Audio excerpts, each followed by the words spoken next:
Hello everyone, I am Kailash Parshad from HackProKP, and in this video we will talk about remote access and protocols like SSH and Telnet in our Cracking OSCP, your roadmap to ethical hacking success series. I want you all to visit my GitHub repository and start the repo because you will find all the notes, resources and video links structured in one place. So without wasting any more time, let us start with the video. Let us start with RDP. RDP is Remote Desktop Protocol. It is a proprietary protocol developed by Microsoft that enables users to remotely access and control Windows-based systems over a network connection. RDP allows the user to interact with the desktop interface of the remote computer as if they were physically present in front of it. Here's a detailed overview of the RDP protocol, starting with client-server architecture. RDP operates on a client-server architecture model, where one system acts as the client initiating the remote connection and another system serves as the server hosting the remote desktop service. The client system runs an RDP client software such as Microsoft Remote Desktop or third-party clients to connect to the remote desktop session hosted by the server. Now we are going to talk about the features of RDP protocol. Desktop access. RDP provides full access to the remote desktop environment, allowing users to interact with applications, files and system resources on the remote system. Remote control. Users can control the mouse and keyboard input on the remote system, enabling them to perform tasks and operations as if they were physically present at the remote location. Audio and video streaming. RDP supports audio and video streaming, allowing users to listen to audio and watch videos from the remote system during the remote session. Clipboard redirection. RDP supports clipboard redirection, enabling users to copy and paste text and files between the local and remote systems seamlessly. Printer and drive redirection. RDP allows local printers and drives to be redirected to the remote session, enabling users to print documents. Printer and drive redirection. RDP allows local printers and drives to be redirected to the remote session, enabling users to print documents and access files stored on their local devices. Security in RDP protocol. Encryption. RDP encrypts data transmitted between the client and the server using encryption algorithms to ensure the confidentiality and integrity of the remote session. Authentication. RDP supports various authentication mechanisms including password-based authentication, network access authentication or NLA, and multi-factor authentication (MFA) to verify identity of users connecting to the remote session. Network security. RDP can be configured to operate over secure network protocol such as TLS, SSL to protect against eavesdropping and man-in-the-middle attacks. Use cases. Remote administration. RDP is commonly used by system administrators to remotely manage servers and desktop systems, perform maintenance tasks, and troubleshoot issues without the need for physical access to the remote systems. Remote work. RDP enables employees to access their work desktops and applications remotely, facilitating remote work and telecommuting arrangements. Technical support. RDP allows IT support personnel to remotely assist users with troubleshooting issues, installing softwares and resolving technical problems on their computers. Now we will see how to remotely access a computer with RDP protocol. I'm going to enter the host name of the remote system that I want to access, and then I'm going to press on connect button. The application will not ask for the user credentials as I've already saved them in the application. You can see that I'm going to get a certificate error that the identity of the computer is not verified. I just have to click on yes and continue. You can see that I'm able to access the remote server by using the remote desktop connection application.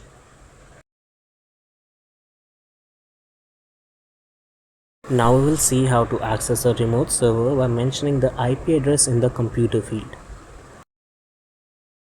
Just write the IP address of the remote system and press the connect button.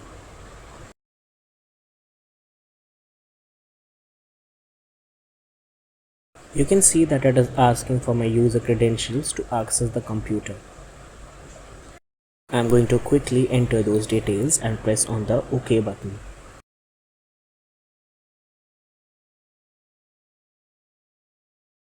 You can see that I got the same invalid certificate error.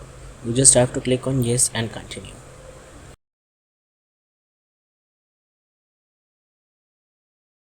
And that's how you can RDP into a remote server and access all the files, open applications and copy paste files and documents between your local and the server computer. Now let us talk about virtual network computing or VNC. VNC is a remote desktop protocol that allows users to view and interact with the desktop interface of the remote computer over a network connection. Unlike other remote access protocols like RDP, Remote Desktop Protocol, VNC is platform independent, meaning it can be used to access desktop environments on various operating systems, including Windows, macOS, Linux, and others. Here's a detailed overview of VNC. Client-server architecture. VNC operates on a client-server architecture model similar to RDP.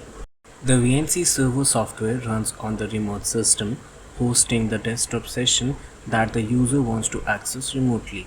The VNC client software runs on the local system, allowing the users to connect to the remote desktop session. Features: full desktop access. VNC provides users with full access to the remote desktop environment, allowing them to interact with applications, files, and system resources on the remote system. Remote control. Users can control the mouse and keyboard input of the remote system, enabling them to perform tasks and operations as if they were physically present at the remote location.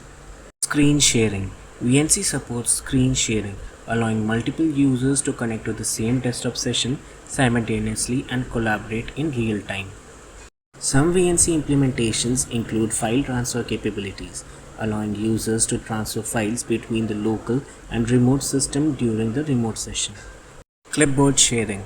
VNC supports clipboard sharing, enabling users to copy and paste text and files between the local and remote system seamlessly. Security. Encryption. Many modern VNC implementations support encryption to secure data transmitted between the client and the server over the network. Encryption helps secure the confidentiality and integrity of the remote session. Authentication. VNC servers typically support authentication mechanism to verify the identity of users connecting to the remote session. This may include password-based authentication, such as username password authentication or other authentication methods. Network security. VNC sessions can be tunneled through secure network protocol such as SSH, that is Secure Shell, or VPN, Virtual Private Network, to enhance security and protect against eavesdropping and unauthorized access. Implementations. There are several implementations of VNC available, both open source and commercial, each with its own features and capabilities. Some popular VNC implementations include Real VNC, Tight VNC, Ultra VNC, Tiger VNC, and Turbo VNC. Each implementations may offer additional features or optimization tailored to specific use cases, such as performance improvement, platform compatibility, or enterprise-grade security features. Use cases. Remote administration. VNC is commonly used by system administrators to remotely manage servers, desktop systems, and virtual machines, perform maintenance tasks, and troubleshoot issues without physical access to the remote systems. Technical support. VNC allows IT support personnel to remotely assist users and troubleshoot issues like installing softwares and resolving technical problems on their computer. Remote work and collaboration. VNC enables remote workers to access the work desktop and collaborate with colleagues in real time, facilitating remote work agreements and remote team collaborations. Now we will see how to remotely access a system by using VNC protocol implementations. I am using Tight VNC client to access a Kailash server. I just need to enter the IP address :port on which the service is running. The server is asking me to authenticate by using a password. You can see that I am able to access the Kailash server by using my Windows virtual machine. You can see that the logs that were generated when I connected to this machine, and you can also see I have configured VNC on the server.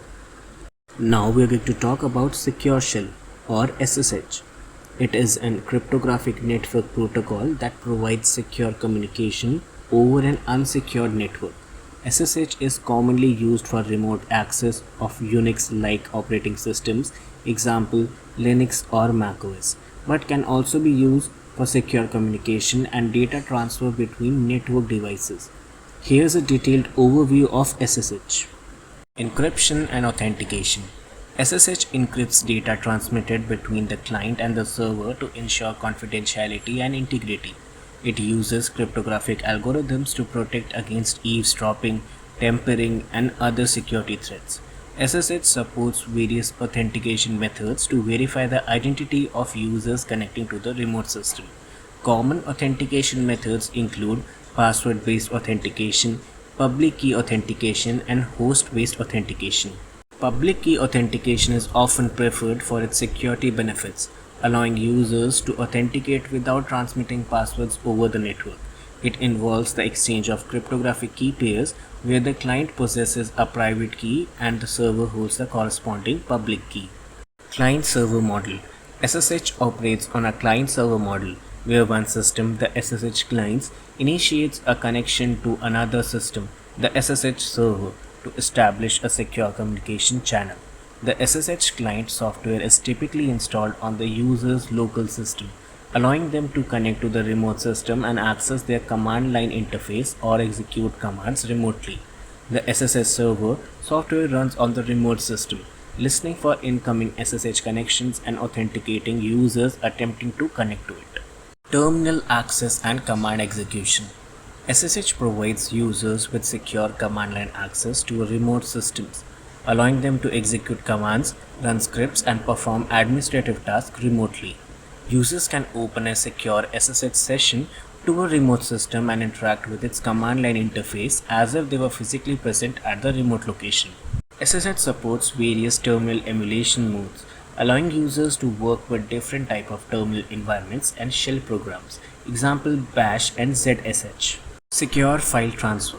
In addition to terminal access, SSH can be used for secure file transfer between network devices using utilities such as SCP, Secure Copy Protocol, and SFTP, that is SSH File Transfer Protocol.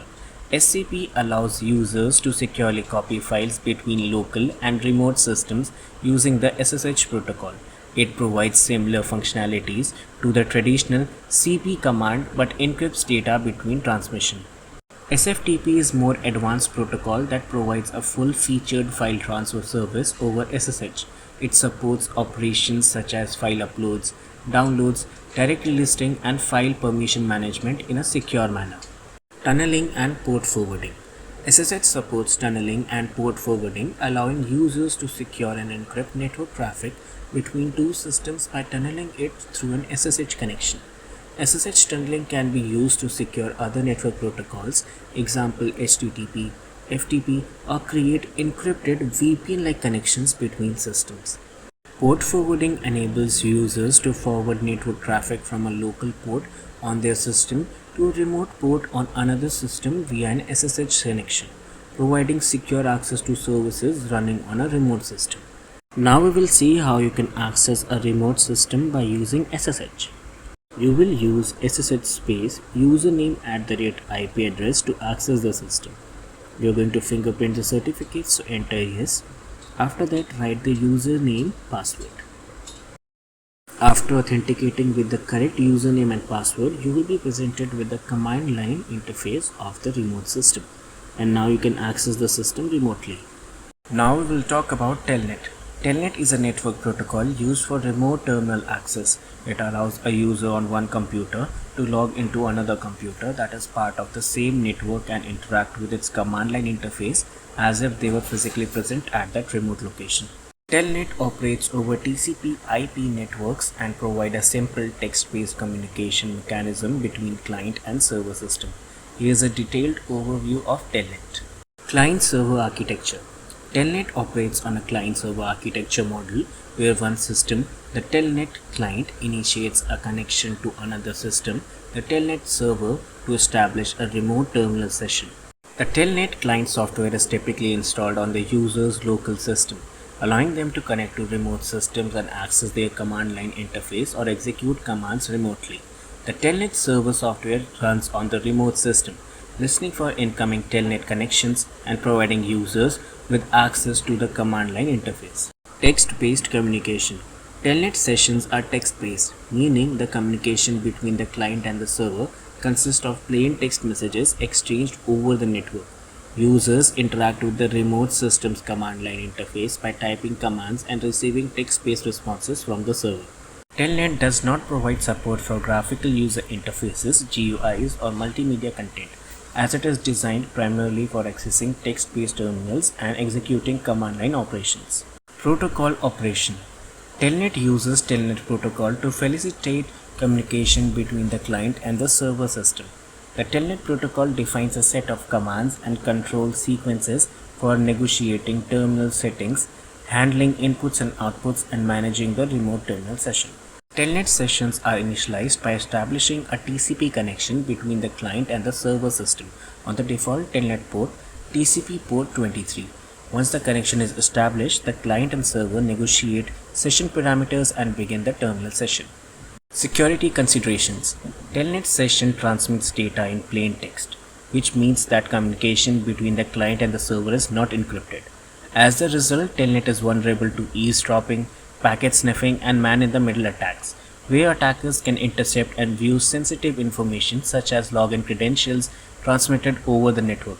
Due to its lack of encryption and inherent security risk, Telnet usage is generally discouraged for accessing remote systems over untrusted networks, particularly in public internet.